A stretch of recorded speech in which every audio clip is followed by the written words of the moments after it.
Hi there, today we're going to take another visit back to Pompeii.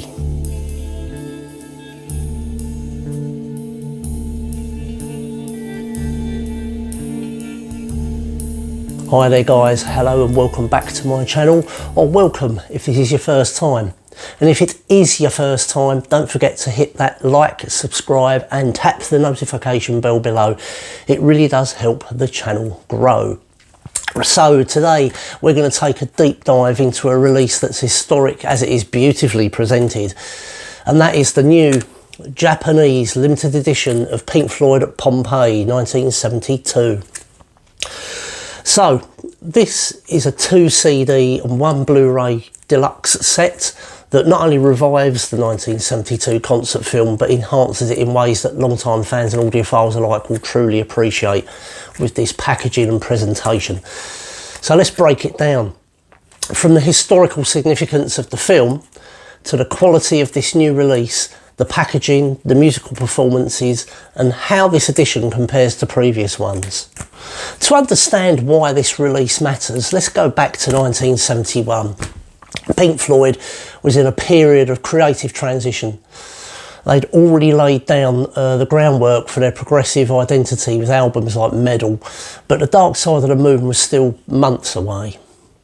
In October 1971, they travelled to the ancient amphitheatre Roman amphitheatre in Pompeii, Italy, completely empty of an audience, to film what became a surreal and experimental concert film. This wasn't your average live performance, of course, it being Pink Floyd. There's no screaming fans, no lighting rigs or stage antics, just raw performance in the ghostly quiets of volcanic ruins. The original film was directed by Adrian Maben and released in 1972. Over the decades it's achieved cult status, not just for its music, but for the cinematic style and the eerie, otherworldly atmosphere of the ruins of Pompeii. This Japanese edition isn't just a reissue, it's a restoration and reappraisal of a moment in musical history. Now let's talk about the limited edition package itself. This release is exclusive to the Japanese market. It comes in a 7-inch cardboard sleeve, a deliberate nod to vintage vinyl packaging. Inside you'll find 2 audio CDs featuring a complete performance, including Echoes, One of These Days, Set the Controls for the Heart of the Sun and more. A Blu-ray disc featuring a new 4K restoration of the film, mastered from the original 35mm negatives. A fold-out mini poster and Japanese liner notes which include lyrics, essays and translated song information. So without further ado, let's unpack this thing. So straight off the bat, this opens from the side, which is excellent because that's how you get the media out of the case, or out of the jacket. So let's just take that off. It's got a label on there which is in Japanese, of course. So this comes with an obi which wraps around the whole release. It also covers the whole back panel. So there's the obi. So there you have the release itself. Let's turn that round. As I said, this is presented on a 7-inch. Let me move you over there. So I need to put these out. Right, so the way they've done this is you open it up and inside you have got some goodies. So let's put them to one side for one moment and just show you this packaging. So the packaging, what they've done is they've copied the vinyl LP packaging. So you've got, it's a lovely soft touch type cardboard, but when you open it, you've got the gatefold, but what they've done is they've copied the spot glossing, which is on the vinyl release, which is really, really nice. So what do you get for your £30? Right, so the first one is you get the DVD, or sorry, Blu-ray. Now what I like about these Japanese releases is they all come in these poly-lined inners, which is really, really nice.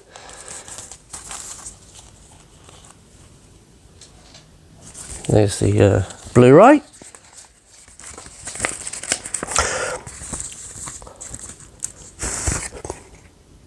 Can't get it back in now. Can't get it back in. There we go. And then the other side, the other gatefold, you get the 2 CDs. Again, this is really well presented. And of course they come in polyline inners as well.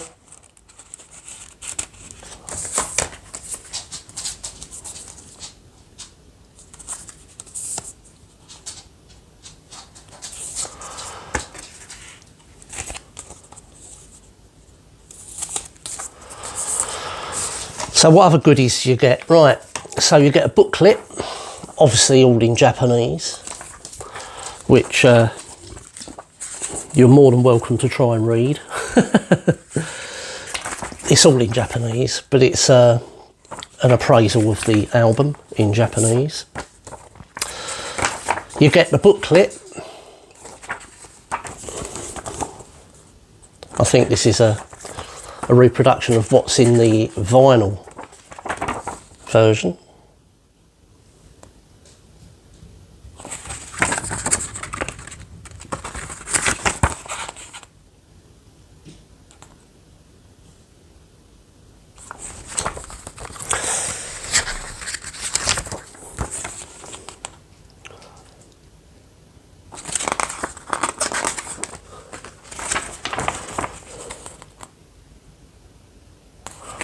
I think the Japanese have really pulled it out of the bag with this. It's basically a reproduction of the vinyl release. And you also get the aforementioned poster, which I shall open up for you now. Ugh.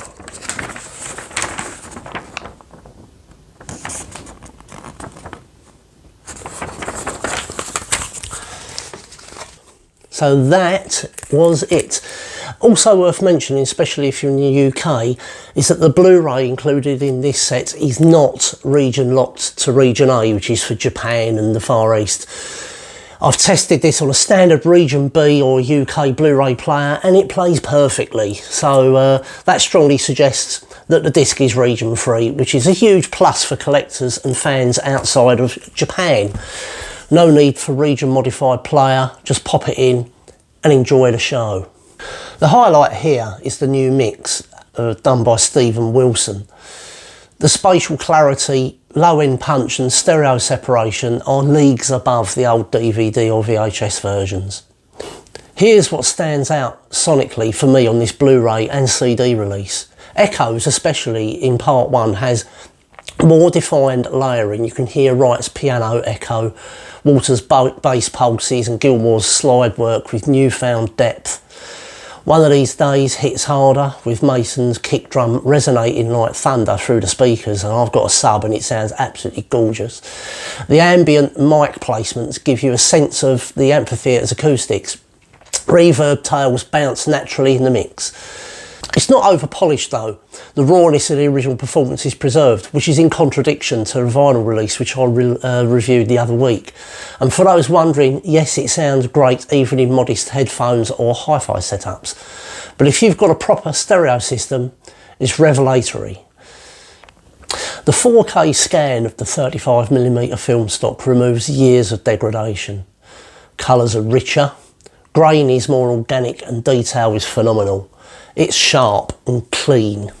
The lava footage, the solar flares, the intercuts from Abbey Road, all of it is cleaner and more vibrant.